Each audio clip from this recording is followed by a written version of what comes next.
నమస్తే మేడం. నమస్తే అండి. చాలా మంది స్క్రిప్టింగ్ టెక్నిక్ అని చెప్తూ ఉంటారు, కానీ అది చాలా అంటే అతి కష్టమేమో అనిపిస్తూ ఉంటుంది. ఏం కావాలి, ఏంటి, అసలు ఏ విధంగా ఫామ్ చేయాలి, ఏ విధంగా మనం రాయాలి, ఆ టైంలో మన మైండ్ సెట్, మనం రాసే పదాలు ఇవన్నీ ఇంపాక్ట్ చూపిస్తాయి అంటూ ఉంటారు. అసలు అది ఏ విధంగా ఇంపాక్ట్ చూపిస్తుంది అంటారు, ఎంతవరకు మనకి హెల్ప్ అవుతుంది అంటారు, అండ్ ఎటువంటి సమయాల్లో ఈ టెక్నిక్ని మనం వాడొచ్చు అంటారు? స్క్రిప్టింగ్ టెక్నిక్ అనేది బెస్ట్ టెక్నిక్ లా ఆఫ్ అట్రాక్షన్లో. మనం లా ఆఫ్ అట్రాక్షన్ అప్లై చేసేదే ఆల్రెడీ అది విశ్వంలో ఉన్న ఒక పవర్ లా ఆఫ్ అట్రాక్షన్ అనేది. దాన్ని మనం ఎందుకని కనెక్ట్ అవుతున్నాము అంటే, మోటివేషన్ అనేది ఉన్న గోల్ని అచీవ్ చేయడానికి మోటివేషన్కి మధ్యలో మనం ఖచ్చితంగా డైలీ యాక్షన్స్ తీసుకోవడానికి లా ఆఫ్ అట్రాక్షన్ హెల్ప్ అవుతుంది అనమాట.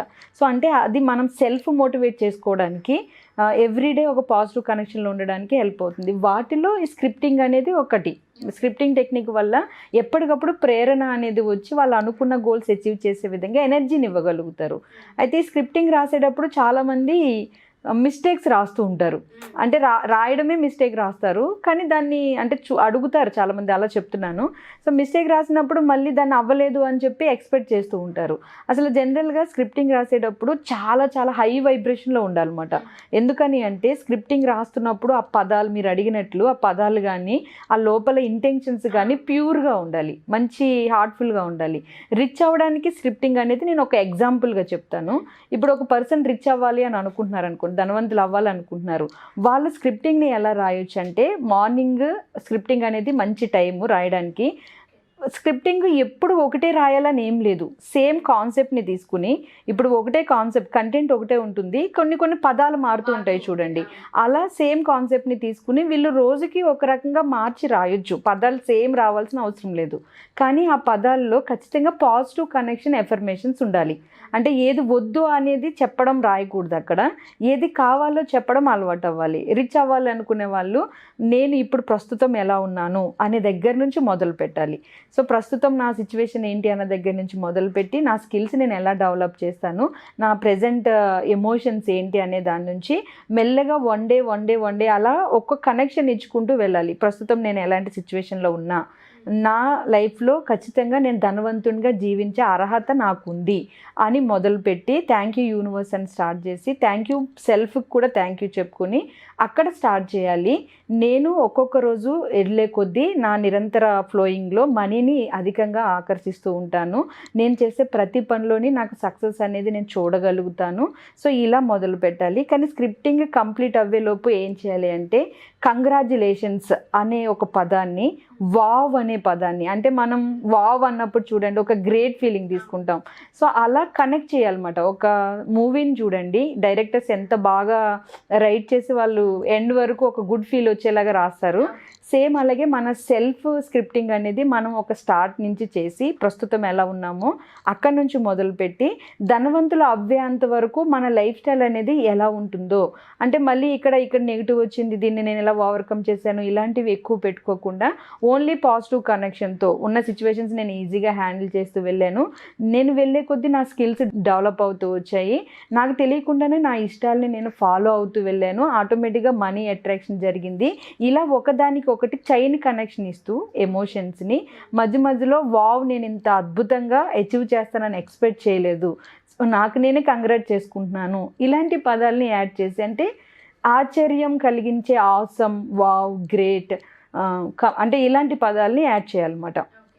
ఎప్పుడైతే ఇలాంటి పాజిటివ్ పదాలు యాడ్ చేసి స్క్రిప్టింగ్ రాస్తారో వాళ్ళకి స్క్రిప్టింగ్లోనే ఎమోషన్స్ ఇన్పుట్ అయిపోతూ ఉంటాయి. ఇన్పుట్ అవ్వగానే ఆ ఎమోషన్స్ని వాళ్ళు బయటికి రిలీజ్ చేయగలుగుతారు. ఎట్ ద సేమ్ టైం వాళ్ళు సక్సెస్ అవ్వగలుగుతారు. అయితే ఇక్కడ స్క్రిప్టింగ్ని మార్నింగ్ టైం పెట్టుకోవడమే బెస్ట్ టైము. ఎందుకని అంటే ఆ టైంలో రాసినప్పుడు మెమొరీలో స్టోర్ అవ్వడం ఒకటి, దాన్ని మళ్ళీ రిపీట్ మైండ్ చేస్తూ ఉంటుంది. దాన్నే మన చుట్టూ ఉన్న అట్మాస్ఫియర్ కూడా అట్రాక్ట్ చేసే విధంగా ఆ పదాలే మనకి హెల్ప్ చేస్తూ ఉంటాయి. స్క్రిప్టింగ్లో మనం ఏమైతే పదాలు రాస్తామో ఆ పదాలకి తగ్గట్లుగానే ఆ డే అంతా ఉండేటట్టు ఆ డే మళ్ళీ మనకి అట్రాక్ట్ అవ్వే విధంగా హెల్ప్ చేస్తుంది అన్నమాట స్క్రిప్టింగ్ అనేది.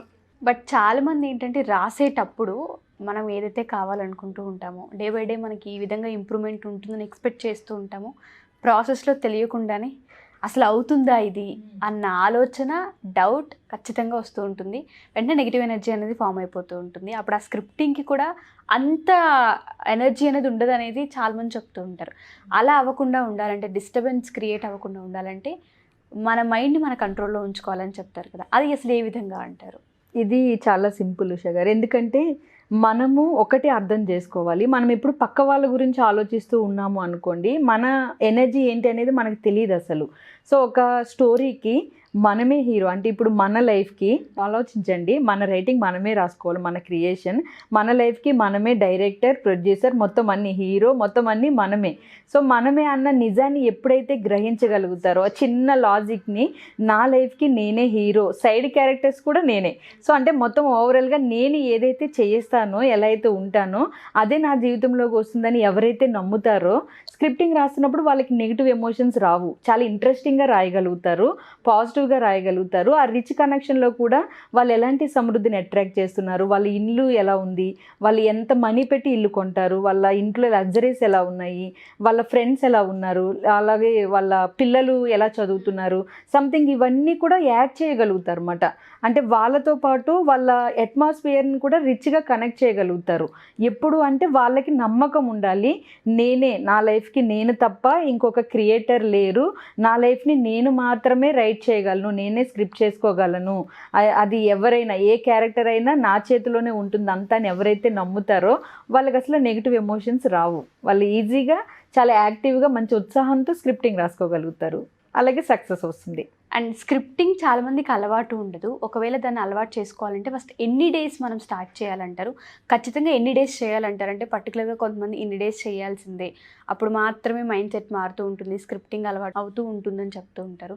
సో అలా దీనికంటూ పర్టికులర్గా ఇన్ని డేస్ అనేది ఏమైనా ఉందంటారా మేడం? స్క్రిప్టింగ్ అనే కాదు, ఏది చేయాలి అన్న స్క్రిప్టింగ్కి అయితే డైలీ అది ప్రాక్టీస్ చేస్తూ చదువుతూ ఉండొచ్చు, లేదు అంటే రాస్తూ ఉండొచ్చు. కానీ ఏ కాన్సెప్ట్ని ఎండ్ చేయాలి అన్న 9 డేస్ కానీ, 18 డేస్ కానీ, 45 డేస్ కానీ, 108 డేస్ కానీ, సో ఇలా ఎవరైతే ఎండ్ చేస్తారో వాళ్ళకి సక్సెస్ అనేది ఈజీగా వస్తుంది. అంటే ఒక ఎండ్ కనెక్షన్ ఉంటుంది, సక్సెస్ ఈజీగా వస్తుంది. అందుకని ఏ టెక్నిక్ అప్లై చేసే వాళ్ళైనా ఈ డేస్ని ఫాలో అవ్వాలన్నమాట, 9 డేస్. కానీ స్క్రిప్టింగ్కి వచ్చేసరికి మినిమం ఒక 66 డేస్ అబోవ్ అయినా చేస్తే అది వాళ్ళకి మైండ్లో రీప్రోగ్రామ్ అయిపోతుంది. వాళ్ళు ఎలాంటి సిచ్యువేషన్లో ఉన్నా కానీ మైండ్ మాత్రం వాటి కోసమే పనిచేస్తూ ఉంటుంది, వాళ్ళకి గుర్తుండదు కూడా. ఓకే నేను ఇది ఇలా రాశాను కదా, తర్వాత వాళ్ళు రిచ్ అవ్వాక ఏవేవైతే పాయింట్స్ యాడ్ చేశారో అవి ఒక్కొక్కటి జరగడం చూస్తే అప్పుడు అర్థమవుతుంది వాళ్ళకి, ఓకే నేను ఇలా చేశాను కదా, సో అది జరిగింది అని. అంటే మైండ్ అంత బాగా పనిచేస్తుంది అన్నమాట. మనం మర్చిపోయినా కానీ ఇది వదలదు, అది కంప్లీట్ చేస్తుంది. Thank you so much madam. చాలామందికి లా ఆఫ్ అట్రాక్షన్ ఉందని బిలీవ్ చేస్తూ ఉంటాం, కానీ చేసే ప్రాసెస్ ఏదైతే ఉంటుందో ఆ ప్రాసెస్లో చాలామంది ఫెయిల్ అవుతూ ఉంటారు. ప్రతి ఒక్కరికి అన్నీ సాధించాలి, అన్నీ అచీవ్ చేయాలనుకుంటూ ఉంటాం. అలాంటి వాళ్ళు ఎవరైనా ఇంట్రెస్ట్ ఉండి ఇఫ్ ఇన్ కేస్ మన లాస్ తెలుసుకోవాలనుకున్నా, దీన్ని ప్రాక్టీస్ చేయాలనుకున్నా, మన లైఫ్లో అడాప్ట్ చేసుకోవాలనుకున్నా, పాజిటివ్ని మనం పెంచుకోవాలనుకున్నా, కొన్ని క్లాసెస్ అనేవి చాలా హెల్ప్ అవుతూ ఉంటాయి. ఎస్పెషల్లీ ఇప్పుడు మీరు డిజైన్ చేస్తున్న క్లాసెస్ వాళ్ళకి ఏ విధంగా హెల్ప్ అవుతుంది అంటారు? అండ్ దాంతోపాటు క్లాసెస్ టైమింగ్స్ అసలు ఏ విధంగా ఉంటుంది అంటే ఒకసారి ప్రాసెస్. యాక్చువల్గా 14th నుంచి, ఇప్పుడు కమింగ్ 14th నుంచి బ్యాచ్ స్టార్ట్ అవుతుంది. మార్నింగ్ టైం ఉంటాయి 28 డేస్, డైలీ 1.5 అవర్, అంటే 1 అవర్ 15 మినిట్స్ ఉంటుంది. 4:30 టు ఆ టైమింగ్స్లో, అంటే ఆ టైంలో ఎప్పుడైతే పాజిటివ్ మీద ఫోకస్ చేస్తామో ఆ డే మొత్తం ఇదే వైబ్రేషన్ అనేది కంటిన్యూ అవుతుంది అన్నమాట. సో అందుకనే అంటే ఇప్పుడు మన అట్మాస్ఫియర్ని చూస్తే నెగిటివ్ ఎక్కువగా అట్రాక్ట్ చేసే ఛాన్సెస్ ఉంటాయి, అందరం అంతే. అయితే ఆ నెగిటివ్ నుంచి మనం ముందే ప్రొటెక్ట్ చేసేసుకుని మనల్ని మార్నింగే పాజిటివ్ మీద ఫోకస్ చేయడం వల్ల డే మొత్తం మనం అలా పాజిటివ్లో ఉంటాం అన్నమాట.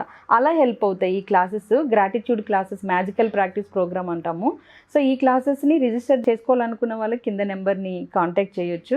చాలా హెల్ప్ అవుతాయి, వైబ్రేషన్ని పెంచుతాయి, పాజిటివ్ వైబ్రేషన్లు ఉండేలాగా వాళ్ళు అనుకున్న వర్క్స్ కంప్లీట్ అవ్వే విధంగా హెల్ప్ అవుతాయి ఈ classes. Thank you ma'am, thank you so much. Thank you అండి. సో ఎవరైనా సరే October 14th నుంచి క్లాసెస్ అయితే ఉండబోతున్నాయి. ఎస్పెషల్లీ ఎవరికైనా ఈ క్లాసెస్ కావాలి అనుకుంటే కింద స్క్రోల్ అవుతున్న కాంటాక్ట్ అవర్ని కాంటాక్ట్ చేసి మీరు పూర్తి వివరాలు తెలుసుకోవచ్చు. అండ్ దాంతోపాటు 1-on-1 ఎవరికైనా ఇంట్రెస్ట్ ఉన్నా, సో మేడంని అప్రోచ్ అవ్వాలనుకుంటే కింద స్క్రోల్ అవుతున్న కాంటాక్ట్ అవర్ని కాంటాక్ట్ చేయొచ్చు. Thank you.